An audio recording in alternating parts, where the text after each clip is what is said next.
Le carnaval de Bailleul, ça continue et cette semaine, on vous emmène rencontrer un personnage typique et atypique de ce carnaval, c'est le géant Gargantua, fils de Pantagruel, un fils qui est bien choyé par la société philanthropique organisatrice du carnaval. Allez, on va lui dire un petit bonjour, je crois qu'il est juste derrière dans son hangar. On tient la tête du cortège, il en est le tambour major. Oui, effectivement, Gargantua, c'est notre patrimoine. La société philanthropique a un patrimoine. C'est le géant Gargantua, les quelques chars qui sont ici. Pourquoi Gargantua? Parce que finalement, c'est quoi son rattachement à la ville de Bailleul? Alors, pourquoi Gargantua? On pense que Émile Colpart, plutôt que de chercher après un guerrier, il n'y a pas de guerrier à Bailleul. Donc, il a choisi un personnage qui représente la fête, le savoir-vivre et le bien manger et boire un petit coup, c'est ce qu'on sait faire à Bailleul. Donc on pense qu'Émile Colpart a eu la bonne idée à ce niveau-là. Émile Colpart et ses compères en 1852-53, quand ils ont vraiment lancé la société philanthropique à ce moment-là.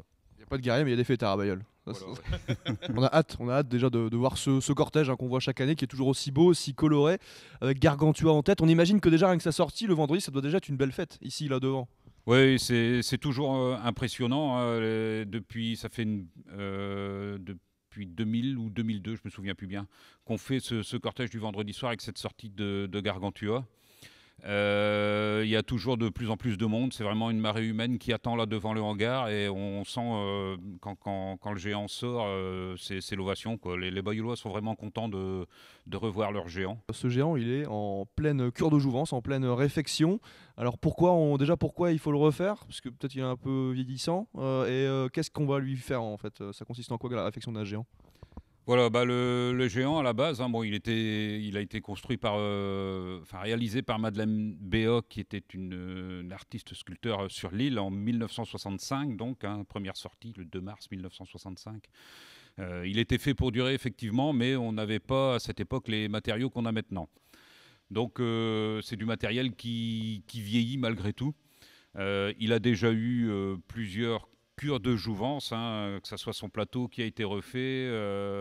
Et il y a eu des gros travaux à une certaine époque qui consisté à enduire les jambes de polyester.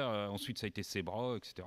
Un nouveau costume. Là, c'est le 3e costume, puisque pour ses 50 ans, on lui offre un nouveau costume. Bon, on peut bien faire ça pour un personnage qu'on aime bien à Bailleul. C'est vrai, on peut l'habiller convenablement. Et alors justement, comment ça s'habille un géant? Il y a des couturiers dédiés aux géants? Parce que c'est quand même taille XXL là quand même. C'est ça, oui. Là, on a travaillé avec des gens qui ont l'habitude d'habiller les géants, puisque c'est le cas où à Merville. Donc ils ont notamment le géant de Merville et bien d'autres à leur actif.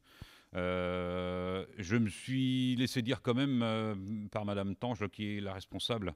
Elle a quand même été un peu surprise, notamment de la dimension de la cape. Et elle a dû attendre les vacances scolaires, donc entre Noël et Nouvel An, pour pouvoir utiliser une salle de l'école qui se trouve à côté de leur atelier, de manière à pouvoir étaler la cape, parce que du fait de sa dimension, leur atelier n'était pas suffisamment grand, quoi. Il a une grande cape ce géant. Et alors, peut-être qu'on peut terminer là-dessus. Moi j'ai envie de te demander, est-ce que tu as des anecdotes en lien avec ce Gargantua, avec ce géant? Je sais pas, des trucs qui ont pu se passer, drôles ou moins drôles? Des moins drôles, oui, c'est ma première année de présidence, où il a perdu la tête pendant un cortège, mais ça, pas beaucoup de monde l'ont su parce que les membres de la philanthropique ont été très réactifs là-dessus. Il est rentré au hangar, c'était comme une Formule 1. On n'a pas remplacé, mais il y a des membres qui ont refixé la tête en moins de temps qu'on met pour changer 4 roues sur une Formule 1. Voilà, ça c'est. Comment il a perdu la tête ce géant alors? Avec un câble de téléphone en l'occurrence accroché. Pourtant on les connaît presque tous par cœur là, mais voilà. Ça c'était un coup dur quand j'ai appris à la radio le géant a perdu sa tête. Je pensais que c'était une plaisanterie, mais non. Voilà, pour la petite histoire, le temps que j'arrive, moi je l'ai même pas vu sans tête tellement ils ont fait vite pour réagir. Voilà. C'est quand même des pros à la philanthropie. Bon. Merci beaucoup Gilles, ça va encore être beau, j'ai l'impression, beau et festif. Avec les membres de la société philanthropique, et on essaye de faire ce qu'il faut pour que les Bailleullois passent un peu de bon temps pendant 5 jours. Voilà, merci à vous. On tient la tête du cortège.